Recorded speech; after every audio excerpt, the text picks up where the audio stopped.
Trump ने Iran पर हमला कर विश्व को मुश्किल में डाला। फिरोज वक्त अहमद जी का लेख है। जिस प्रकार से ईरान पर हमला करके ट्रंप ने पूर्ण विश्व को समस्या में डाल दिया है, उसका खामियाजा हम सभी को भुगतना पड़ेगा। अभी से तेल के दामों में वृद्धि हो गई है। जो कच्चा तेल $62 प्रति बैरल था, अब $80 से भी ऊपर चला गया है। और यूरोप में भी तेल के दामों में 22% की वृद्धि हुई है। ट्रंप की प्राथमिकताएं मानवता के उसूलों से परे दुनिया के अधिकारों का हनन है। जैसे उन्होंने प्रधानमंत्री नरेंद्र मोदी को भी टैरिफ को लेकर हड़काने की कोशिश की, मगर उस समय उनका दांव मोदी पर नहीं चला, क्योंकि उन्होंने ब्रिक्स के अंतर्गत पुतिन और शी जिनपिंग का हाथ थामकर ट्रंप को ईंट का जवाब पत्थर से दिया था। ट्रंप की अस्थिरता, उल जलूल बयान और लाउबाली हरकतों से आए दिन समस्याएं खड़ी हो जाती है। उनका कुछ पता नहीं वह कब क्या कर जाएं। सच तो ये है कि उनके सीधे हाथ को पता नहीं होता कि उल्टा हाथ क्या कर रहा है। जिस प्रकार से उन्होंने वेनेजुएला के राष्ट्रपति निकोला मादुरो को एयर लिफ्ट कर उसके तेल पर कब्जा किया है, भारत पर टैरिफ की नकेल कसी है, और अब ईरान के धार्मिक नेता आयतुल्ला खुमैनी को बेदर्दी से हत्या की है, ये सभी विध्वंस कार्य है।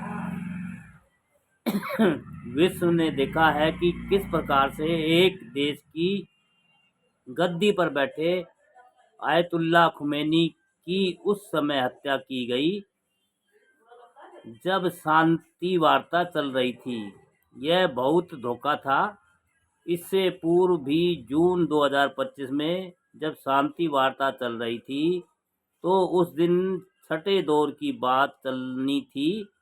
उस टेबल पर बजाय शांति वार्ता की फाइलों के B-2 बम्बार्स ने ईरान को दहला दिया।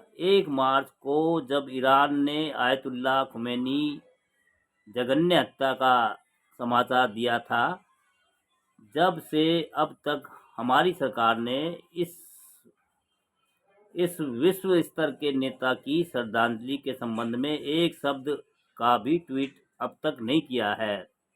जबकि ईरान ने संयुक्त राष्ट्र संघ में पाकिस्तान की कश्मीर पर कब्जे की गुहार पर उसके विरुद्ध और भारत के हक में वोट किया था। उनकी श्रद्धांजलि पर एक शब्द भी व्यक्त न करने से ईरान, भारतीय और विश्व के शिया संप्रदाय के दिलों को ठेस लगी है। भारत भले ही इजराइल से अपने रिश्ते प्रगाढ़ बनाए रखे, मगर ऐसी बातों से परहेज करे कि इजराइल ईरान युद्ध से पूर्व उसके साथ खड़े रहने की बात करके, मगर फिलिस्तीन में मारे गए 73,000 बच्चों, महिलाओं, बुजुर्गों और युवाओं की निर्मम हत्या पर नेसेट में एक शब्द भी न बोले। यह ठीक है कि अंतर्राष्ट्रीय राजनीति की कुछ मजबूरियां होती हैं, मगर इसका यह अर्थ नहीं है कि इंसानियत के तकाजों को ताक पर रख कर आयतुल्ला खुमैनी की दर्दनाक मृत्यु पर खामोशी इख्तियार कर ली जाए। मानवता राजनीति के सभी संबंधों से सर्वोपरि है। भारतीय भारत वसुंधैव कुटुंबकम और सर्वभवन्तु सुखिनः के उसूलों पर पाबंद रहा है। अतः अमेरिका व इजराइल के दबाव में आकर उसे उसी सद्भावना और समृद्धि के रास्ते पर चलते रहना चाहिए जिसका अनुसरण भारत में लोग करते आए हैं। आयत नहीं आयतुल्ला आयतुल्ला खुमैनी की मृत्यु ने न केवल ईरान के राजनीतिक परिदृश्य में एक बड़ा बदलाव है, बल्कि यह मध्य पूर्व व भू राजनीतिक तनाव को और भी तेज कर सकता है। उनकी मृत्यु से ईरानी नेतृत्व में संक्रमण प्रक्रिया और क्षेत्रीय राजनीतिक दोनों पर गहरा असर होने की संभावना है। उन्होंने अपने 37 वर्षीय राज्य में ईरान को मौजूदा हर प्रकार की पाबंदियों के एक बड़ी शक्ति में परिवर्तन किया है। अमेरिका और इजराइल ने जिस धोखे और कायरता से उन्हें कत्ल किया है, ऐसा उदाहरण विश्व में किसी भी युद्ध में नहीं मिलता। इसके साथ ही अमेरिका इजराइल गुटबंदी ने भीषण धोखाधड़ी और जुल्म का इतिहास भी कायम किया है।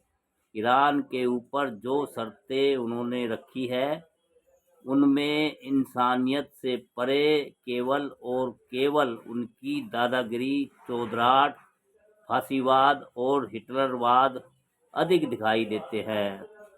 ईरान, जो कि सदा से ही एक शांतिप्रिय देश है और जिसके ऊपर पिछले लगभग 5-10 दशकों से अमेरिका और पश्चिम देशों ने दम घोंटने वाली पाबंदियां लगा रखी है।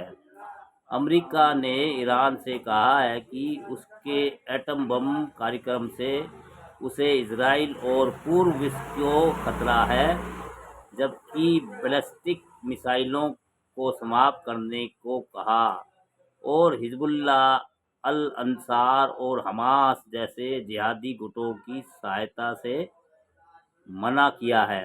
ईरान ने पहले ही कह रखा है कि इस्लाम धर्म एटम बम के विरुद्ध है, अतः उसके बनाने का कोई प्रश्न नहीं है।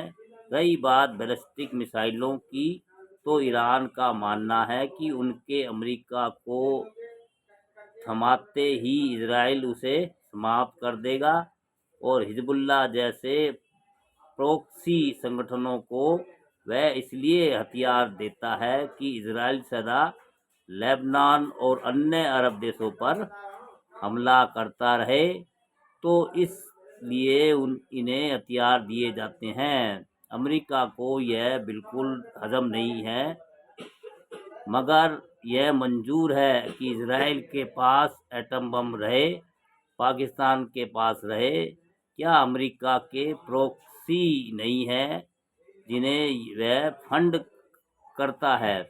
अमेरिका ने ईरान पर 37 वर्ष से राज कर रहे धर्मगुरु आयतुल्ला खुमैनी को आतंकवादी बताकर जिस प्रकार से उनका वध किया है, उससे पूर्ण विश्व स्तब्ध और आतंकित है।